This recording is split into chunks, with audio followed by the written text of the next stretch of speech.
ఐదు వేళ్ళు ఉన్నాయిగా నిటరుగా నిలువుగా,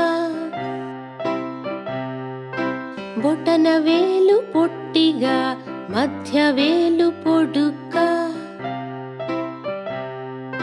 చిటికెన వేలు చివరగా చురుకుగా సన్నగా,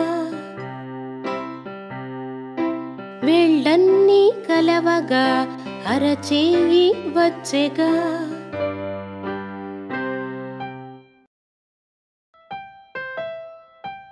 ఐదు వేళ్ళు ఉన్నాయిగా నిటరుగా నిలువుగా,